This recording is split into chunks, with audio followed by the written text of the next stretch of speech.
श्री नारायण के वाहन पक्षीराज गरुड़, मैं संपूर्ण सर्प जाति की ओर से आपसे एक निवेदन करने आया हूँ। कहिए, क्या कहना चाहते हैं आप? हे पक्षीराज, यदि आप हम पर ऐसे ही आक्रमण करते रहे तो शीघ्र ही हमारी प्रजाति समाप्त हो जाएगी।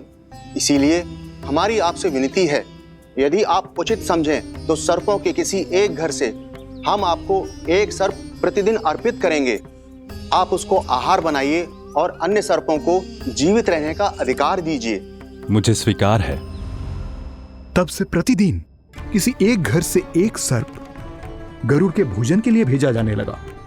समय के साथ मेरे घर की भी बारी आई, परंतु मैंने एक बहुत बड़ी भूल कर दी। समय आ गया है स्वामी, आज गरुड़ के आहार के लिए इसे चुना गया है। कौन है यह गरुड़ और क्यों दूं मैं इसे कोई भेंट? स्वामी, सभी सर्प राज्यों और गरुड़ के बीच में यही समझौता हुआ है, हमें इसका सम्मान करना ही होगा। मैंने कोई समझौता नहीं किया, मैंने कोई वचन नहीं दिया और ना ही मैं किसी गरुड़ से भयभीत होता हूँ। यदि इस राज्य में किसी को सर्पों को अपना आहार बनाने का अधिकार है तो वो केवल मुझे है। अब से गरुड़ को दी जाने वाली हर भेंट मुझे दी जाएगी, महाविषधारी महान नागराज कालिया को। यह और कुछ नहीं, मेरा अभिमान था प्रभु, और यह मेरे इस जन्म की सबसे बड़ी भूल थी, क्योंकि फिर जब गरुड़ को इस बारे में पता चला तो। कालिया, अभिमान में आकर तूने अपने काल को ललकारा है। जिस कालिया के नाम में ही काल छिपा है, तू उसे ललकारने का दुस्साहस कर रहा है। गरुड़ स्वयं को भगवान विष्णु का वाहन कहता है, तो वाहन का ही कर्म कर। स्मरण रख, इस धरती के सर्वश्रेष्ठ योद्धाओं के लिए भी मैं मृत्यु का दूत हूं। विनाश काले विपरीत बुद्धि। तुझ जैसे मूर्ख सदा इस युक्ति को सार्थक करते आए हैं। अपने विनाश को आमंत्रण किया है तो अब भोग।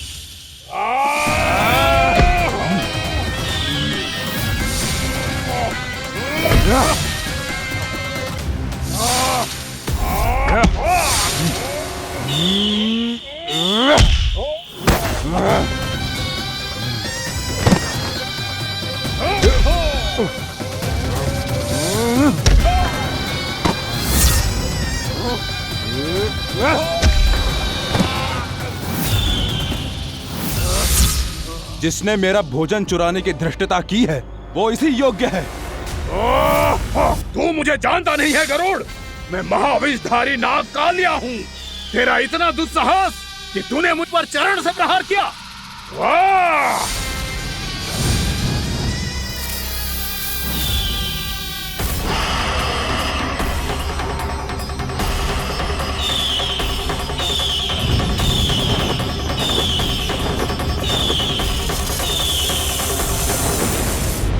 मैं अपने अभिमान में भूल गया था कि गरुड़ मुझसे कहीं अधिक शक्तिशाली है। इसलिए अपने प्राणों की रक्षा करने के लिए मैं एक स्थान से दूसरे स्थान भागने लगा। नदियां, पर्वत, यहां तक कि मैंने सागर भी लांघ डाला, पर मैं जहां भी जाता गरुड़ के रूप में मेरा काल वहीं आ जाता। इसीलिए मृत्यु की आशंका से भयभीत होकर मैं अपने बड़े भाई मां कद्रु के प्रथम पुत्र अनंत शेषनाग से राय लेने चला गया। भैया, मैं यहां आपसे आपकी सहायता लेने आया हूं। मेरी एक छोटी सी भूल के कारण यह गरुड़ मेरा पीछा कर रहा है। मुझे हर समय हर स्थान पे ढूंढते रहता है।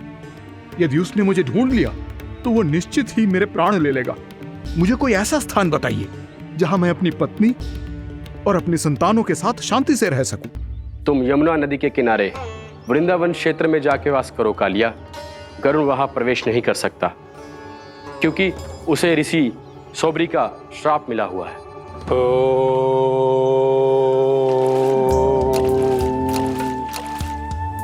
ध्यान और तपस्या का नित्य कर्म करते हुए ऋषि के मन में मछलियों के प्रति प्रेम भाव इतना बढ़ गया कि वो भूल गए सभी जीव खाद्य श्रृंखला का भाग होते हैं और मछलियां भी इस नियम की अपवाद नहीं है।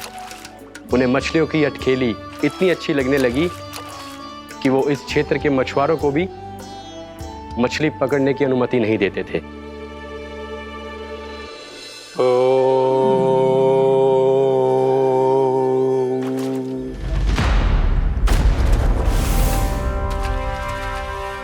उस दिन वो उस पक्षी को नहीं रोक पाए, पर तब से सावधान रहने लगे। यहां तक कि अपने साधना से भी अधिक ध्यान वो पक्षियों पर केंद्रित करने लगे।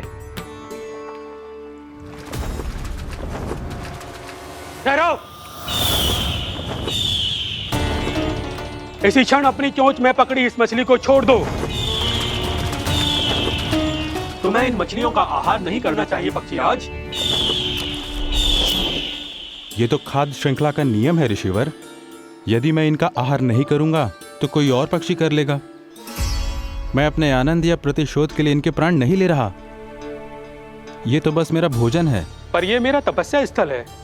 तुम यहाँ शिकार करके मेरी साधना में विघ्न नहीं डाल सकते पक्षीराज। यदि आपकी यही इच्छा है तो मैं आज के बाद यहाँ नहीं आऊंगा।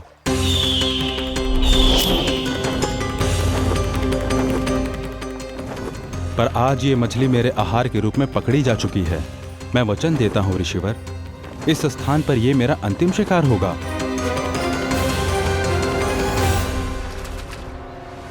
आज के बाद यदि तुमने वृंदावन की निकट उड़ान भी भरी तो तुम सैकड़ों टुकड़ों में फटकर मारे जाओगे पक्षीराज। ये मेरा श्राप है।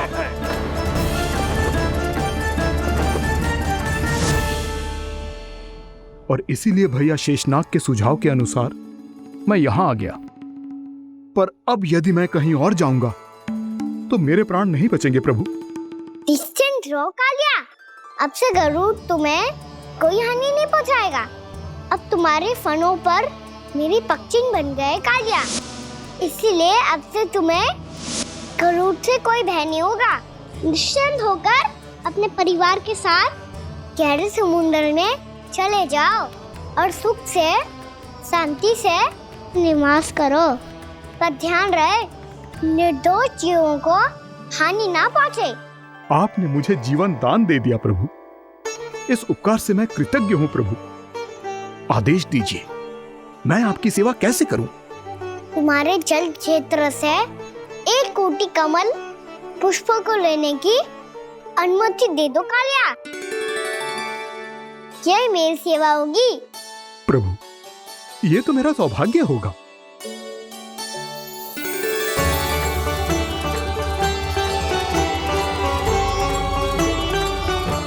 एक कोटि के स्थान पर हम 3 कोटि कमल पुष्प ले आए प्रभु। मैं तुम्हारी सेवा भाव से प्रसन्न हुआ कालिया। रमनाक द्वीप पर चले जाओ ताकि तुम्हारे कारण फिर कभी किसी निर्दोष जीव को हानि ना पहुंचे और न ही तुम्हारा विष मेरे प्रिय यमुना नदी के जल को दूषित कर पाए। मैं तुम्हें आशीर्वाद देता हूँ। आज यहाँ मेरे द्वारा तुम्हें दिए गए इस आदेश का स्मरण जो भी भक्त करेगा और प्रातः काल और संध्या काल में इसका उच्चारण करेगा, उसे फिर कभी किसी संकट से कोई भय नहीं होगा। ये स्थान अब से काला कुंड के नाम से जाना जाएगा। यहाँ पर स्नान करने वाला और देवताओं को इस क्षेत्र से जल का अर्घ्य देकर प्रसन्न करने वाला भक्त यदि मेरा स्मरण करके पास रखेगा तो वो अपने सभी पापों से शीघ्र ही मुक्त हो जाएगा।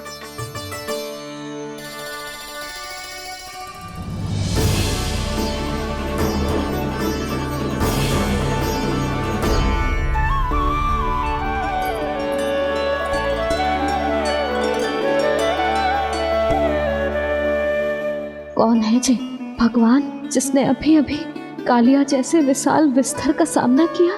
क्या एक साधारण बालक जो शीत की अधिकता से ठिठुर रहा है? क्या करूं? मैं लल्ला को ममता के आंचल में छुपा लूं या भक्त बनकर प्रभु की लीला देखती रहूं? क्या करूं मैं? कितना ठंडा था जल, बहुत सर्दी लग रही है। सर्दी से तड़पते हुए कैसे देखूं इसे? अभी जाके अपने पल्लू से सुखाती हूँ। हृदय से लगा के स्नेह की आंच दूंगी तो सर्दी पल भर में छूमंतर हो जाएगी।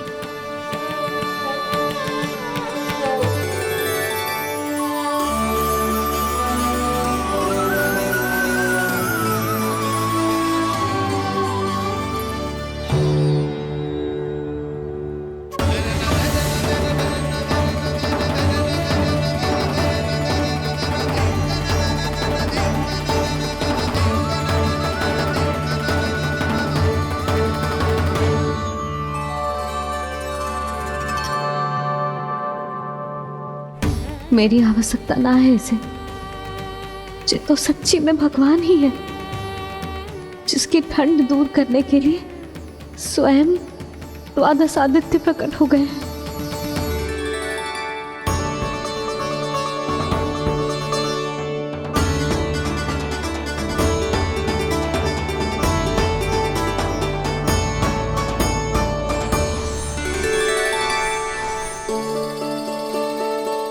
ये क्या किया आपने? मैया मुझे अपने हृदय से लगाने वाली थी कि आप सब प्रकट हो गए। क्षमा कीजिए प्रभु, पर आपको भीगा हुआ देखकर, ठंड से ठिठुरता हुआ देखकर हमसे रहा नहीं गया। हम अपने वश में नहीं थे प्रभु। भक्ति से भावुक होकर हम प्रकट होने पर विवश हो गए थे। हमारी किरणें जैसे स्वयं ही फूट पड़ी और दौड़ पड़ी आपको सुखाने के लिए। मैं आपका प्रेम, आपकी भक्ति समझता हूं आदित्यगण, और इसीलिए इस समय मैं जहां खड़ा हूं, इस स्थान को द्वादश आदित्य टीला के नाम से जाना जाएगा। द्वादश आदित्य टीला के नाम से जाना जाएगा। द्वादश आदित्य टीला के नाम से जाना जाएगा। हम धन्य हो गए प्रभु। और कहाँ जा रहा है? जो गड़बड़ किया है उसे सुधारिए तो सही। प्रभु आज्ञा दीजिए। अपना दाब इतना अधिक बढ़ा दीजिए कि मुझे स्वेद आने लगे, ताकि मैया मुझे स्वेद में लीला देख के और भूल जाए कि मैं ही भगवान हूँ, और मैया मुझे अपनी गोद में उठा के ले जाए।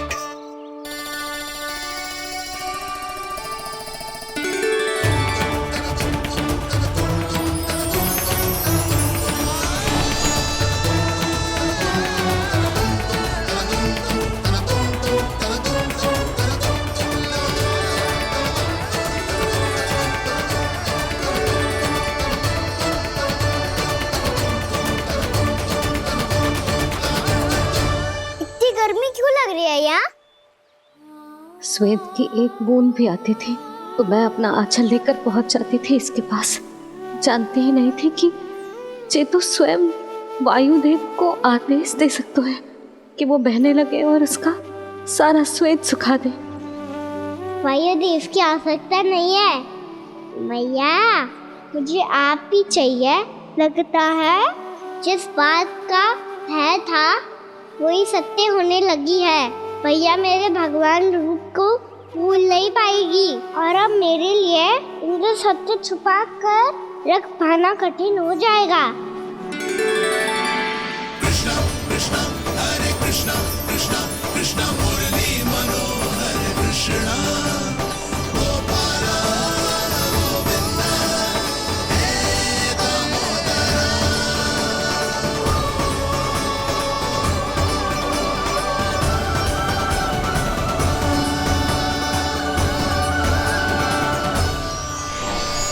प्रभु, आपके श्वेत से बने इस प्रसंगदान सरोवर का प्रणाम स्वीकार कीजिए।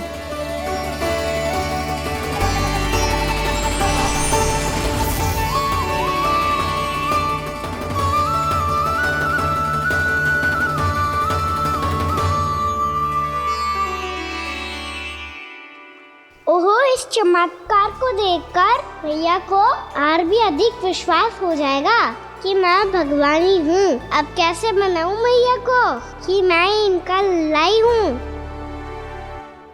बाबा है ना, अब तो यही सहायता करेंगे। श्री कृष्णा गोविंदा हरे हरे श्री कृष्णा गोविंदा हरे हरे श्री कृष्णा हरे मुरारी श्री कृष्णा श्री कृष्णा श्री कृष्णा।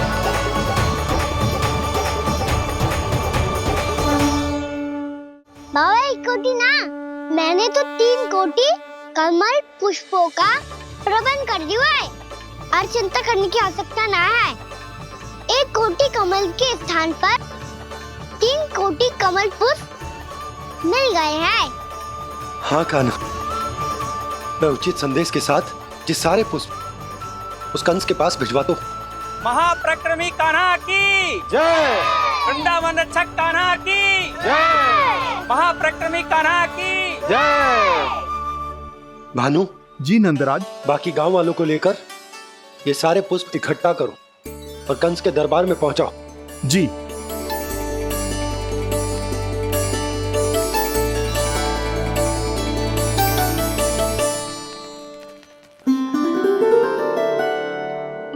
मैया। कौन हो तुम? मुझे पता था मैया, जब आपको सत्य पता चलेगा तो आप मुझे मैया की तरह स्नेह ना कर पाओगी, इसीलिए आज तक सत्य छुपाता आया हूँ, ताकि आपकी ममता, आपका प्रेम अनुभव करने का अवसर मिलता रहा मुझे। और फिर आज को बताया था ना, जो रहस्य तुमने बरसों तक छिपाया था, उसका भेद खुलने में तुम्हारा ही योगदान है। मुझे कालिया के शीश पर अपने पद चिन्ह रखकर उसे मुक्त कराना था दाऊ, वचन दिया था मैंने उसे। इसके अतिरिक्त निर्दोष पशु पक्षियों के जीवन को कालिया के विष से ही बचाना था मुझे। इसमें कंस को तो सम्मिलित करना ही था, ताकि जब मैं कालिया का सामना कर रहा हूँ तो वो किसी और असुर को समस्या बनाकर वृंदावन ना भेज दे। पर इस सबसे बड़ा एक कारण और था दाऊ, मैं चाहता था कि मैया को सत्य पता चल जाए। पर क्यों कहा ना? क्योंकि मुझे लगने लगा था कि मैया से ये रहस्य छुपाकर इनके साथ धोखा कर रहा हूँ। अपराध बोध से दबा जा रहा था मैं।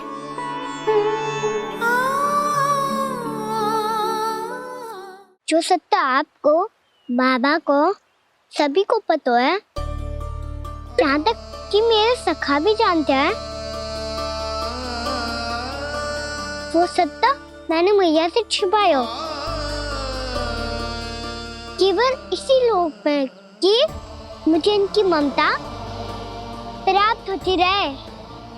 पर ऐसा करके मैं अपने से निस्वार्थ प्रेम करने वाली मैया को धोखा दे रहा था। आप ही बताओ दाऊ, जो इस संसार में मुझसे सबसे अधिक भरोसा करता है, उसी के साथ छल कैसे कर सकता हूँ मैं? हाँ, मैं नारायण का अवतार हूँ, पर अपनी मैया का छोटा सा लल्ला भी तो हूँ।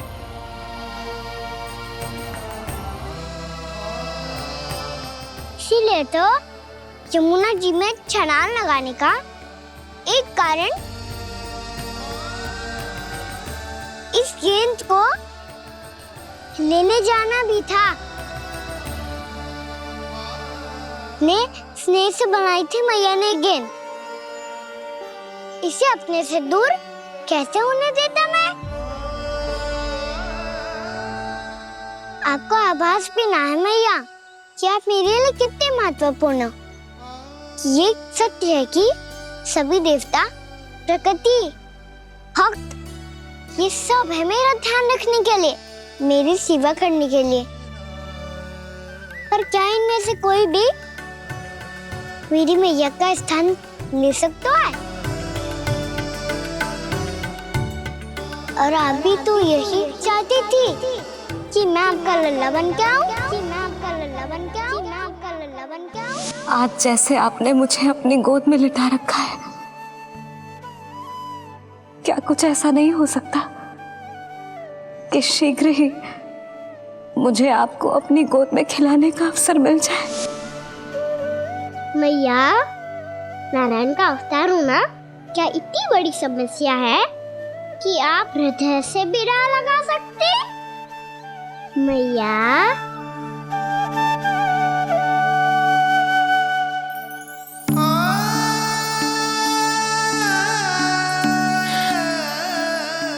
मेरा कान्हा, मेरा लल्ला।